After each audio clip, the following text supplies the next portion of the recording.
and welcome back to my channel. My name is Lena Norms, and in 2020 we've asked a lot of questions. Should we be angry about Mexit? Which books can you read that aren't piss boring? Why don't people make good films like Dirty Dancing anymore? God damn it. And today we're reading a terrorist text. We're not. We are. Here's the thing. This week, The Guardian, Britain's only remaining independent newspaper, fund your news, revealed that the Division of Counter-Terrorist Policing had listed Extinction Rebellion as a terrorist group. It was, of course, forced to recall the document, which apparently didn't stop Priti Patel and other people in the government from standing by it. But Extinction Rebellion was listed as next to neo-Nazi and jihadist groups in this document, citing them as a risk to vulnerable children. I can think of some other things that are a risk to vulnerable children. I don't know, rising sea levels, but we'll get into that. Now, you might have heard a lot of things about Extinction Rebellion, and so have I. I've been on some of their protests, I've been to some of their events, I've listened very carefully to what they had to say, and while I am not a member, I have very keenly watched the excited reactions to Extinction Rebellion and the skeptical ones. Eventually, I decided to go to the source. This is Not a Drill, which is their official handbook. So today, I guess, we are reading a terrorist text. You might have been too scared to read this book, and that is totally okay. I actually was very hesitant to read it too. Partly because I was like, oh, maybe they are a bit hippy-dippy and not effective. Partly because I was scared because I knew there was a lot of truth in it that I might not be ready to handle, and maybe that's the case for you, and in which case, just watch this video instead, and if at the end of the video you feel like reading the book, I would really recommend it, spoiler alert. And just generally, I know this topic is a lot for people, and I've made a whole series of which this video is a part called A Guide to Positive Panic, all about that feeling of dread, overwhelm that drives us to switch off. I would also encourage you to watch my video on why we hate activists, because I think there's a lot of reactions that people have to Extinction Rebellion that are more about us than it is about them. They, with no surprise to anyone else or themselves, have a lot to work on, and there's definitely lots of areas they could improve in, but I'm excited to see where they go as a new activist group in this climate where, like, literal climate and political climate where I don't think that democracy is functioning well. Extinction Rebellion is a very well-researched group. I was very interested to listen to their podcast, which I would recommend, where they interview Roger, who's one of the founders, and he talks about all this research that they have about protest and why it works and why non-violent protest is literally the basis of their whole organisation. To highlight one of the reasons I'm worried about this recent news, protest is a part of fair democracy. A functioning democratic system should have a process for people to protest. It's the only way that we're accountable. Protest isn't just the emergency button that we hit when things are going wrong. It's part of an ongoing, healthy dialogue between the people and the government bodies that serve us. British radio at the moment is crazy, especially call-in radio. I would kind of recommend it and also not recommend it all at once.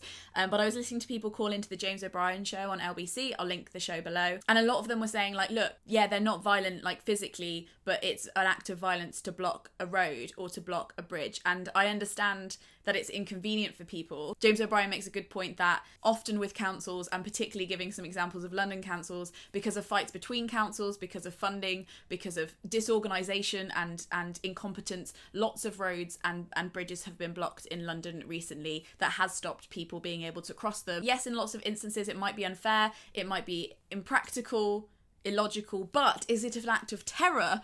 No, it's not. By that logic, we'd have to put several councils, probably per day in the UK, to the courts as terrorists, if that's, like, how we're thinking. There have been a few outliers of people, like, climbing on trains, which was the opposite of what all of the members of Extinction Rebellion voted to do, and they were kind of like rogues that acted out. Obviously still not violent, does stop public transport, but again, that is the nature of protest. And what Roger talks about is that through reading a lot of the literature and research around what really changes policy, it's often through non-violent protest. Violent protest does tend to change policy short term, but a lot of the research has found that while violent protest escalates change, within 5 years, that change often regresses back to the way it was or becomes even worse. They find with non-violent protests, that's when sustainable long-term change happens. And that is the basis that Extinction Rebellion is built on. They explicitly say themselves that they are strictly non-violent as an active stance. I, for one, have been hungry for books on climate change, but also, ironically, can't finish one. This Is Not a Drill is one of the first ones I finished, and I found that because it's a collection of essays from lots of different people around the world and lots of experts, it had a momentum to it. I am still yet to finish The Uninhabitable Earth because it just feels like doom, whereas this feels a lot more like logic and experience and hope and practical tips. This is a video to give you a taste of what is in the book and the things I found most useful. I hope that you will go on to pick up the book or just one like it. I know that they're anxiety inducing. I understand that they are hard to read, but thinking about how much time and stress and pain I put myself through to get my GCSEs and to get my A levels, and then thinking about the future of like literally humanity, I'm like, I could study for this. I can do, like, thinking about it like that. And that's literally what I ended up doing with this book. I studied it. No joke. I actually ended up reading this on the Kindle first. I took it everywhere with me. I highlighted stuff. And I also took this notebook with me to stop the overwhelm, to stop the panic. I read a chapter, highlighted the bits that I thought were interesting. And then I went back. I copied out, like, physically. Because, again, like, I want to learn this stuff. I don't want to just have read it. I don't want it just to have passed my eyeballs. I want to know it. So I wrote out physically some of my favourite passages. I used a black pen for what was actually in the book, and I used a blue pen for me to emotionally respond to it. That might be with something creative, it might be with some more thoughts and notes and questions, but it meant that I was giving myself to talk back to the book and feel things and give myself room to be upset, to be worried, to be creative and have ideas about how to move forward, I guess. Another thing that I found really refreshing about this book, and something that I was worried going into it, is that it is very diverse. In the introduction and in a lot of the first essays, it's all about highlighting race and class privilege. And I think that was really well thought out and embedded into the book, even if that doesn't always transfer into news articles about the movement or things you might have read. And I understand in some ways, I have met people that definitely have a way to go with it. But I also had a really interesting chat. I was doing some work with some teenagers recently within an organisation who were all interested in activism. What depressed them most about seeing the protests was how white and old the protests were. Like, there were a lot of like old white people doing it, and I understand that. But the way I tried to explain that to them was that while I don't think it's ideal, and I wish that the movement was more diverse, I wish that protest was more accessible to people with physical and mental disabilities. I wish that protests felt safer for people of different races in the UK. But when I look at those protests and I think, right, 85% of the UK are white, probably about 95% of the protests that I've seen were white. However upper middle class you think these people are, however privileged you think they are, however old they are, what we really need, unfortunately, for change is a number of arrests on paper. That's what gets things into parliaments. That's what gets things escalated by authorities. That's what gets things into papers and noticed. It's annoying, but you kind of need a certain amount of people to be arrested for people to take note. So I'm also quite relieved when I see that, because they're obviously people that know or are using their privilege of being white and knowing that they're probably safer in the hands of the UK police, being old and retired and not having anywhere to be, and they're happy to sit in prison for a few hours. Especially the religious people, they apparently find being in prison okay because they're used to like long bouts of silence and seclusion, and they find it a lot less like mentally harrowing, which is really interesting. And also the risk of getting a criminal record is really big if you're young. Like, I would be worried to get a criminal record. It would mean that I never be able to pass another CRB check, which is the check you need to pass without complication to be able to work with young people. I've had CRB checks since I was 13, and the ability to pass them is something that's important to me. You also get your criminal record brought up in loads of random situations, like getting contracts for job, buying a house, getting an ID, getting a passport. Like, there's lots of stuff like that where having a criminal record can be prohibitive. So if you are older and you don't need to get a job and you already have a passport and you already own a house, I would like to thank anybody who decides to get arrested and sit in the street for 48 hours in the rain for doing that, because I think it's a really good way to spend your privilege points. So anyway, rant over about that. There's lots of academics in this book, as well as people who are part of climate change, which I think is really cool. The foreword is by Vandana Shiva, who's an academic. They talk about ecocide and genocide as indivisible processes. There's a bit about linguistics and the etymology of words. So it's interesting that both economy and ecology are derived from ecos, which means our home, the earth. That I thought was interesting because we have to stop. It's a good way to explain it to people. An economy that works against ecology is a contradiction in terms. It's literally home destroying home. It doesn't take a genius to see that that's going to self-implode. They point out that the Hopi people of North America describe the phenomenon of destroying everything that sustains society as, and I'm going to mispronounce this terribly and I'm very sorry, Powahquetsi, which is an entity, a way of life that consumes the life forces of being. So it's interesting that other cultures already have a word for this and they've been thinking about it for a long time. Safe to say Britain don't have a word for that. We'll work on it, won't we, guys? Again, another good point is from Sam Knight from Extinction Rebellion.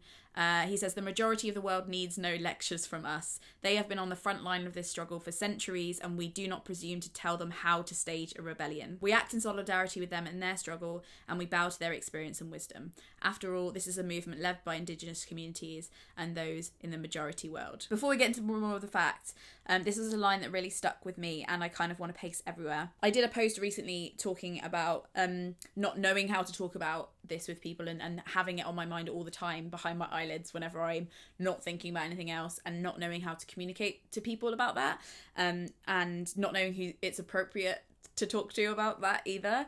And this line always sticks with my mind when I think about that. And he says, to survive, it is going to take everything we've got and everyone we know. There's a great essay from Farhara Yamin, who's an expert in climate change and carbon markets. The stuff she says about citizens' assemblies is really interesting. Citizens' assemblies are one of the 3 asks that Extinction Rebellion has, and they're so interesting. There's a whole podcast on it if you are interested. I was fascinated. Also, did you know how subsidised fossil fuels are just in the UK?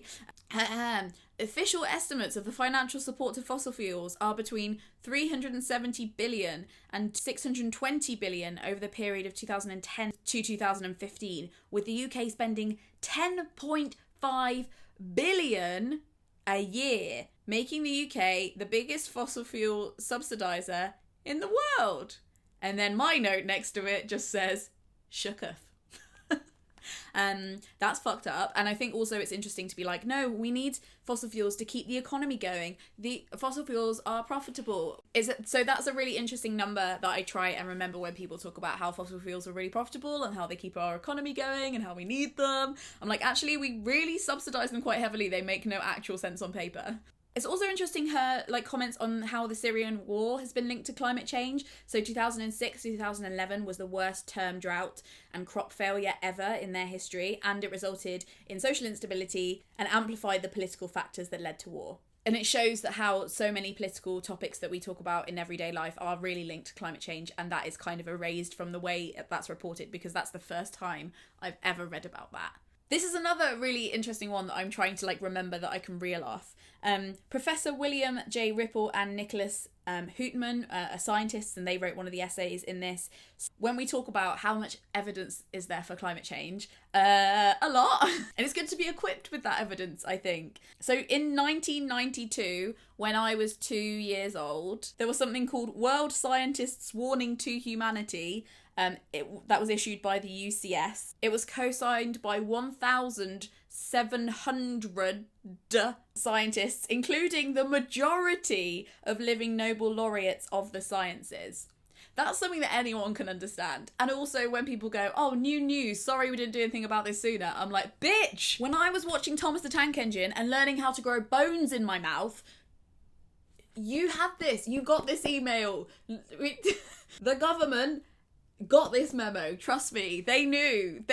Also, can we not just have a world email address where everybody just gets emailed this shit now, because it's 2020. I'd like to be on this mailing list for the World Scientists Warning to Humanity, please. The second warning was a warning from the Alliance of World Scientists. It was co-authored by scientists from 6 continents and co-signed by 21,000 scientists from over 184 countries. What the fuck? Okay, see, this is why it's good to study it. It's good to do a little overview. It's good to chat to your friends about it. It's good to just absorb. What do we need to do was another thing that I didn't really have a proper fact for before I read this book. Mohammed Nasheed, who was the president of the Maldives for a while, wrote a really good essay for this book as well. And he talks about in the IPCC intergovernmental. Not a word I have to use often. Interesting that I never have to use that word, because it sounds like a real important word that I should have more cause to use. No. Intergovernmental panel on climate change. Emissions must be reduced by 45% in 12 years to just stabilise the global warming at 1.5 degrees. So 45% in 12 years. Think about that. I find 45% really useful to keep in mind, because when I'm thinking about anything, if I'm thinking about reducing it by less than 45%, it's not enough. Anything. My home energy, my food. Obviously, that's not really how it works, and you also need like maths around what has a hard impact and a soft impact. But in general, I'd say that'd be a pretty good guideline to start by when you're thinking about how much you should change your own life or ask other companies and businesses to change. 45%. J.S. Raffaele wrote a really great piece about the intersection between drugs and climate change. Again, climate change is in all of our news, it's just that the news doesn't bother to tell us it's in all of our news. There was an example of a news story in the Colombian rainforest, a corporation spraying toxic chemicals on cocoa used to produce Western cocaine. Apparently there, spy cops have been infiltrating environmental campaign groups since 2010, which is literal madness, and I'd like to read a fiction book about that. They learnt it from the 1980s war on drugs, and they use it in environmental groups. From what I remember from the piece, I think that means like going in and falling in love, pretending to fall in love with people, having relationships with people, like staying long term, but actually like infiltrating and reporting back and plotting their demise. So the people who are trying to stop climate activists are learning from people who are doing the war on drugs in the 80s. He also talks about law enforcement and Extinction Rebellion. Extinction Rebellion's stance is to actively try to get arrested.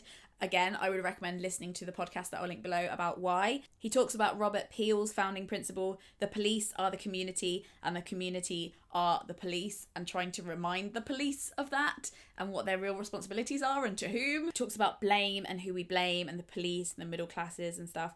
And talks also about like treating our addiction to fossil fuels like we teach addiction to drugs. So abstinence, harm reduction, pragmatism, remaining non-judgmental, being user-friendly and relevant. I'd recommend that whole section. It's super interesting. My best friend Ra is a drugs worker. She like works and trains people on how to help people who are addicted to drugs, and that was really interesting and relevant, and my mind was blown.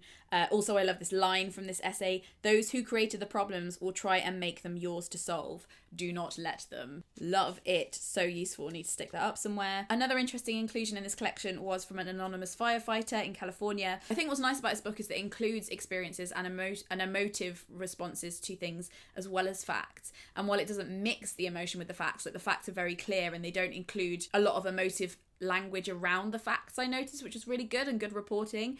But they do also include these sections of real emotion, because we can't divorce the facts from their impacts. So I really like that essay from him talking about in 2017 the Thomas fires. The fire that he was fighting burned 2,000 homes all at once, and what it was like to watch that, and how people are becoming used to it now, and how strange that is to watch as somebody in the fire industry. Is it an industry? In the fire service sector. Hindu Umaro Ibrahim talks about the cultural things that could be lost.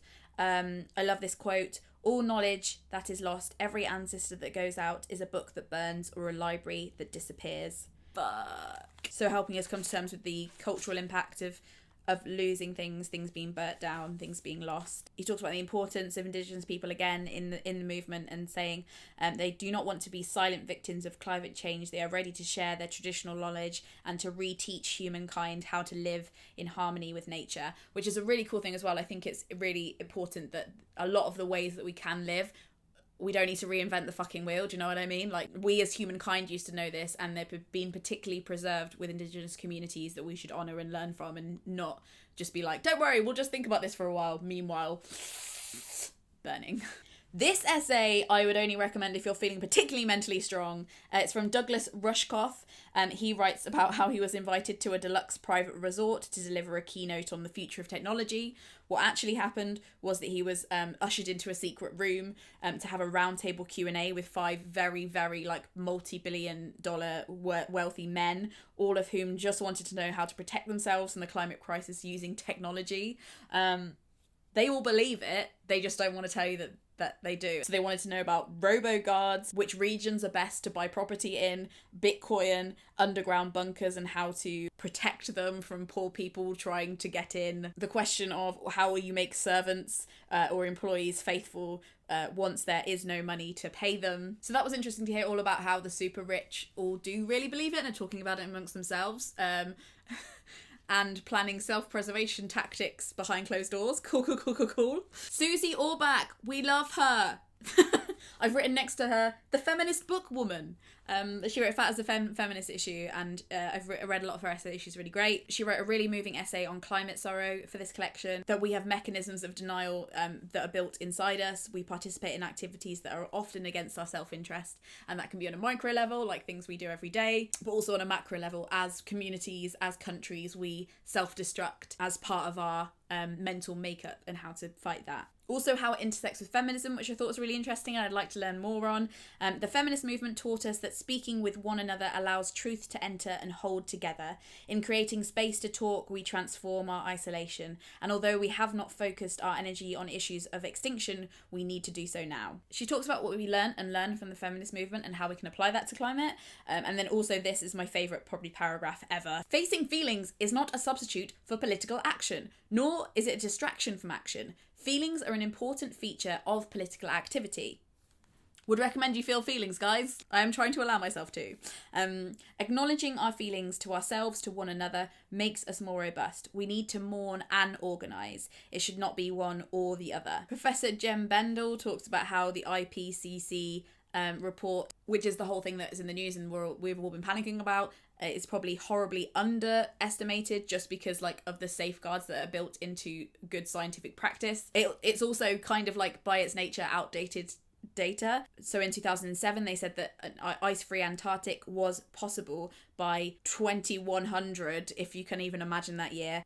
Real-time measurements actually show that we could be ice-free in the next few years, and that doesn't include the estimates of how much the polar ice sheets will rise sea levels, so they just left that out of the data. He says that in 10 years, social collapse of some form will have occurred in the majority of countries.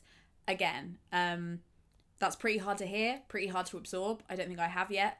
I'd like to find reasons not to believe it, but I'm really struggling to. And he says, I find myself regretting all the times I settled for small changes when my heart was calling for large ones. I've grieved how I may not grow old. The realization meant I began feeling the impermanence of everything in a far more intangible and more immediate way than before. But it does end as a really hopeful essay, and he says, putting our hopes in a better future allows us to make compromises in the present. Letting go of a better future can allow us to drop false hopes and live in the present with more integrity. It might even make our activism more effective. It kind of makes me think about minimalism and how we kind of have this instinct to know that we should be cutting down on what we keep.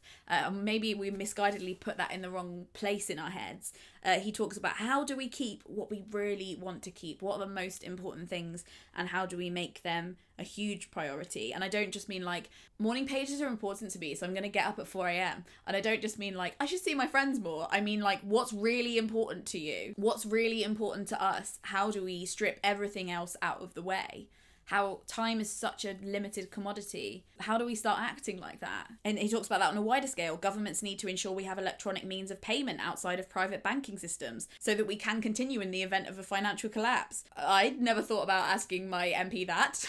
I should. We'll also need huge psychological restructures to help people mentally let go of assumed progress and stability. He talks about how that will be probably some of the most important work to do. He says, I cannot hope for a better future, so I am hoping for a better present. I'm earning less money and instead I'm eating better and sleeping better. I'm not compromising my truth because I have nothing to lose. I'm sleeping more, enjoying more, loving more. In this sense, my life is not doom and gloom. Instead, both doom and gloom are part of my everyday experience.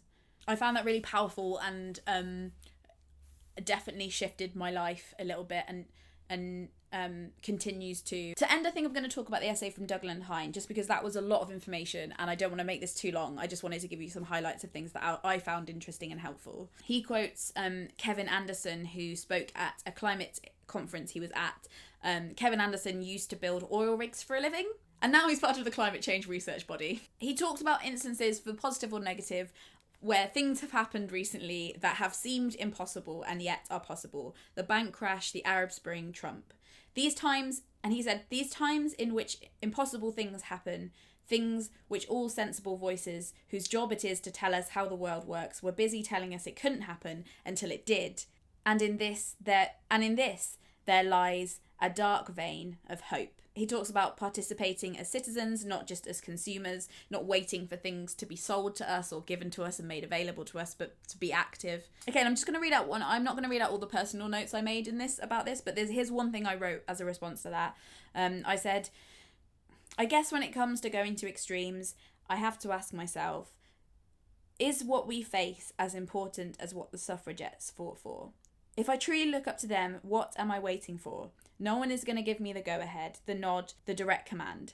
I have to rally myself into action, and that is the hardest thing. I give a lot of lip service to movements that have gone before and women that I look up to and things that I think have changed. And like every year on International Women's Day, we talk about the suffragettes and we mark the moment where some women were allowed to vote if they were over 30 and very white and privileged. And why do I spend so much time celebrating that when when there's a bigger disaster ahead that will affect everyone and I'm not even willing to change the way I eat? Or am I? Stay tuned for another Positive Panic episode. So yeah, I think that had a really big impact on me. He talks about sustainability being a weird word to use when we talk about climate change.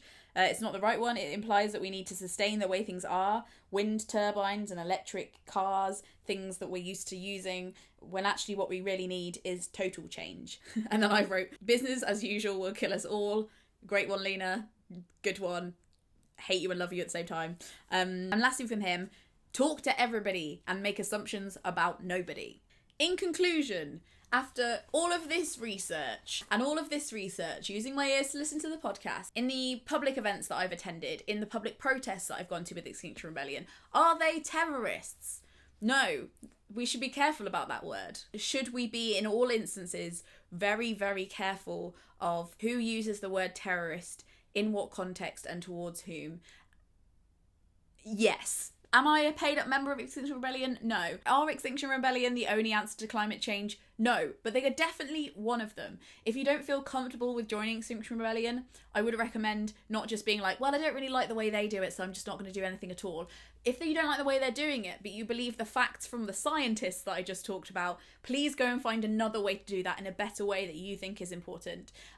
I really like what Extinction Rebellion do. I obviously think that they have a way to go. But in a world that wants my attention for loads of random reasons, this book was a really important anchor. I spent a long time reading and studying this book and none of it was wasted. All of it changed my thinking and I thank it for that. So I understand that it's really hard to read about. I found it hard to read about. I would recommend maybe if you're a bit of a Hufflepuff with a Ravenclaw undertones like me, taking it as a study challenge rather than something that you need to read for fun. I think that the next 10 years are going to be the biggest test we've ever all undergone. It's more important than any A-level, any GCSE, any test, any degree, any performance review, and we should all be treating it as such, and I'm trying to every day without my eyes going cross, shrinking into a corner.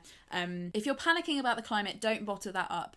Talk to each other in the comments, talk to me, talk to a therapist, talk to your friends and your neighbours and the people that you know. I've realised now that the worst thing to do is bottle up those feelings. We need them, they're valuable, they're coming up for a reason, and we need to work out what to do with them rather than feel like they're too awkward to voice. I'm sure I'll talk about it more in another video, but I recently read this book called We Are the Weather by Jonathan Safran Foer. I did a post up on Instagram about this, but there's this moment in the book where he talks about him being Jewish and how his grandmother was the only one to escape the Holocaust. She lived in a predominantly Jewish village and they knew that the Nazis were coming. They kind of knew what the Nazis would do. His grandma was the only one to actually leave, and when she left, her sister came out to say goodbye to her, gave her her only pair of shoes and said, "You're so lucky to be leaving," knowing but not believing that the Nazis were coming. He talks about hearing this story as a child and mishearing it, but also accurately mishearing it, because he says that he always thought that she said, "You're so lucky to be believing."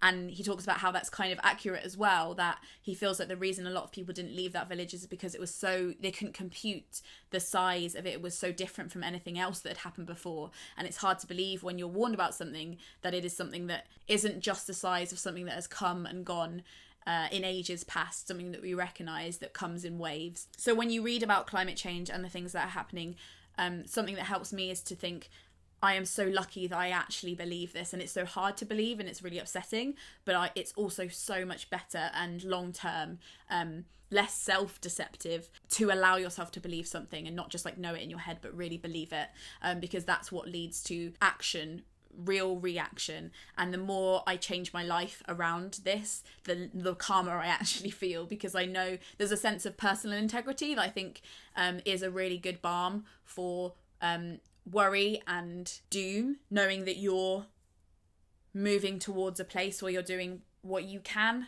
and with the tools that you have, and moving towards being more honest about what you can do and all the tools that you really do have. So yeah, that's what helps me. Let's not be alone in this. Let's chat in the comments, or if you've read anything else really useful about climate change, please leave it in the comments below, because I need all the resources I've got if I'm gonna get this GCSE I've apparently started studying for, called Stopping Humanity from Becoming Extinct. What an A-level to say you have, hey. The series Positive Panic, of which this video is a part, is made possible by the Gumption Club. All of these videos are free to watch, but if you'd like to join the Gumption Club and contribute as little as $1 per thing, you get exclusive early access to podcasts and videos. You get an Gumption Club only podcast with me and my boyfriend Craig. You get access to 200 unlisted videos on this channel, monthly live streams, free poetry collection, free short story from me. The list, it goes on. I hope you get enough gumption to buy a copy of This Is Not a Drill and check it out for yourself. And I'll see you in my next one. Frog Snog out.